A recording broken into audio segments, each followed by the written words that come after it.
Hello, friends. I am Chevee. Welcome to my shed. How are you today? How's life in your world? How's things where you are? I hope it's fantastic. Everything here is great. I want to tell you a story today that I kind of forgot about it until recently. No, until today. We were talking over in um, the Rolling Dice and Taking Names Discord about record stores and like remembering going to the record store to buy albums or whatever. And that brought up a memory that I had of CD stores, tape stores, music stores. When new music was released, you really only had a couple of methods to find it. It was MTV or VH1 or radio. I'm barely I remember the early days of MTV, but I was teeny tiny, so I wasn't allowed to watch it. But it had a big impact on me. Late 80s, early 90s when I was turning teenage. And so those were like the methods you could, or somebody would have to tell you about it and hand you a tape. But if you wanted to hear new music, especially as a kid in the 90s going to buy a CD, that was a big expense. This is like $10, which is my month's allowance or whatever, if I had an allowance, or if I, worked as a paper boy, that would be, I could buy 8 CDs a month or something like that. So it was a big deal to go spend 10 or $15 on a CD. So we would go to the music store, and they had these kiosks along one wall. I can remember we had a couple of music stores where there'd be like 5 or 6 of these kiosks. And sometimes, depending on the month and whether there was a whole bunch of releases, it might be like, this is the R&B kiosk, this is the rock kiosk, and you could go there and they would have say 6 albums programmed into this thing, and you could listen to 30-second clips. And you did that by taking these headphones that everybody and their brother has had on their head and put them on your head and listen to these tracks. That was it wasn't like it played out live.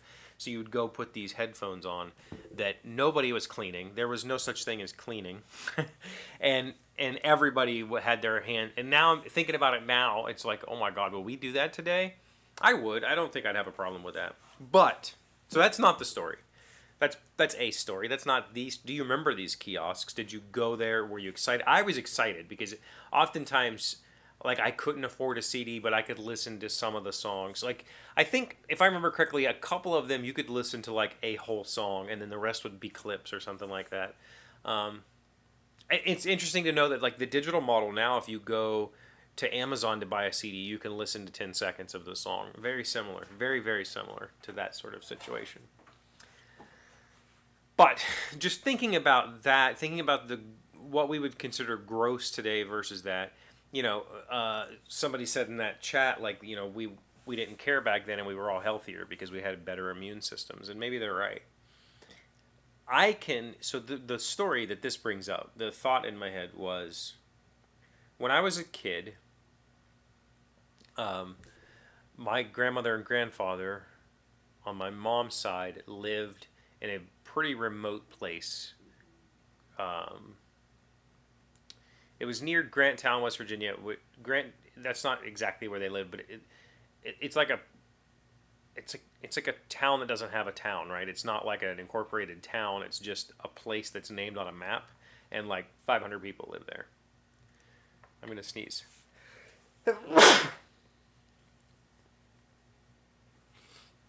So a very, very small area of the world, very wooded, very rural. Where my grandfather's house was, there was quite a few neighbors. There was a little neighborhood there of, say, 20 people or something like that. But he lived right beside some train tracks, maybe 100 yards from some train tracks. So we could walk to the train tracks.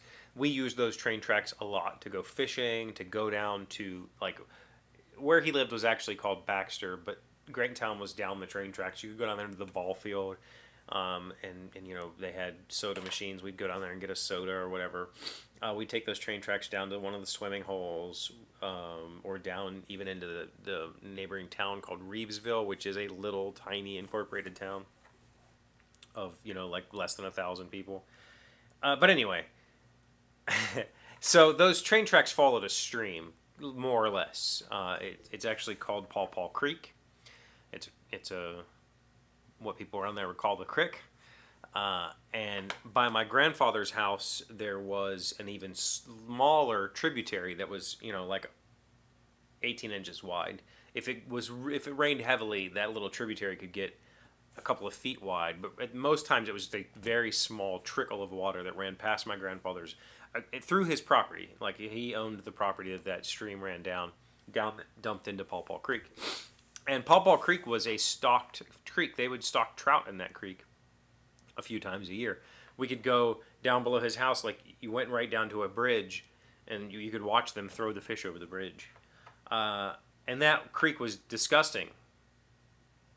This is the part of the story that's gets a little bit disgusting. So, for one, sulfur runoff from coal mines meant that the creek was orange, like all the time. I can remember it just being a deep orange color. All the rocks were stained orange. It was now if you go there, it's very pretty. It's a very serene, nice little mountain stream. But then it was just orange mine runoff, and on top of that, I played in this creek a lot when I was a kid. I fished in there.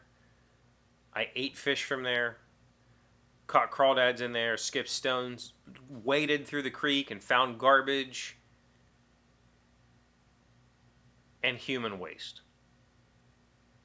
Like, my grandfather's toilet dumped into the little stream by his house. You could flush the toilet and then run down there and see the toilet paper and stuff come out and go down. You would go down. So the Paw Paw Creek where I would play, there was a train trestle. We would walk down the tracks, go down around the train trestle, and there was a nice flat area down there, and there was like a little bend in the creek, and it was nice and wide, and you could skip stones and go fishing. And the opposite bank was a real steep hillside, not a cliff, but not something you'd walk up and down. Real steep cliffside, and there was houses on top of that hill, like 6 or 7 houses, and actually more than that, 6 or 7 in one little area, and then a few like more on down towards Granttown, and there was pipes sticking out of the side of this hill, and that was their sewage, and you could watch it just, and then you'd kind of step aside and watch their stuff float by, and then go back to playing.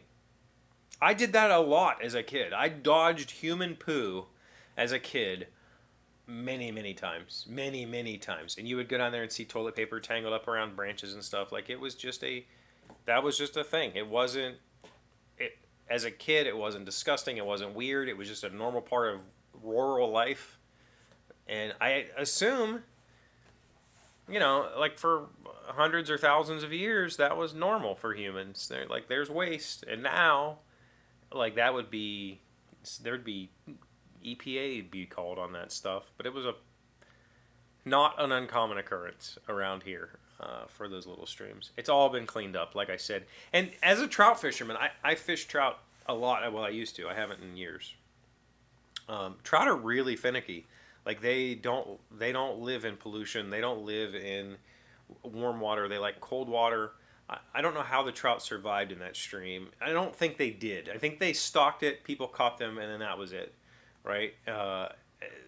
You couldn't go down there like on the regular and catch trout that they didn't stay like breeding in that stream. You would catch carp and sunfish and rock bass, but the trout would die. They would either die or they would go down river. That stream connected to the Monongahela, I believe, on down in Reevesville. So yeah, definitely a different time, and I don't think it's just the post-pandemic that has caused that shift. I think that it's been building for a long time. People are more and more grossed out by stuff, but as a kid, things were much less sanitary. Like, on the whole. What do you think? Am I crazy? Am I remembering things I'm definitely not remembering this creek incorrectly, but just on the whole in society, were we less clean? Was that a thing? Let me know what you think in the comments.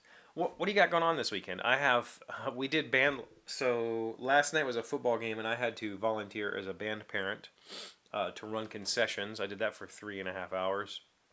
Tomorrow is our band spectacular. It's a basically a bunch of bands come together and do a big field show presentation, and the stadium will fill up. And I'm selling tickets tomorrow, so that'll be my entire day. I have to show up there at like I have to be there at 3, and the show doesn't start till 6:30. So, and I have to stay at the gates until it's over. So it's going to be mine, and I have to go at 10 to help set up. It's an entire day, so I have no time to do anything tomorrow.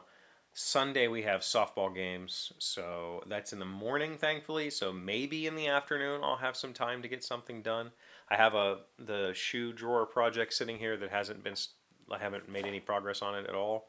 Hopefully, I'll get a bit of time in on that this weekend, but I don't foresee any massive amount of progress. So let me know what you got going on so I can live vicariously through you, especially if you're playing games, because I don't think there's going to be any time for gaming this weekend. Thank you for being here as always. Thank you for liking, commenting, subscribing, being amazing friends and wonderful people. I really appreciate you, and I'll see you again tomorrow. Today's word you should know sounds smart is scintilla. It's a noun meaning a spark, a tiny trace amount. The air twittered bright with scintillas of fading light. Harlan Ellison, an American author. Scintilla. Scintilla. I think I'm saying that right. That's what it's scintilla. I think it's scintilla. That's scintilla. I don't know.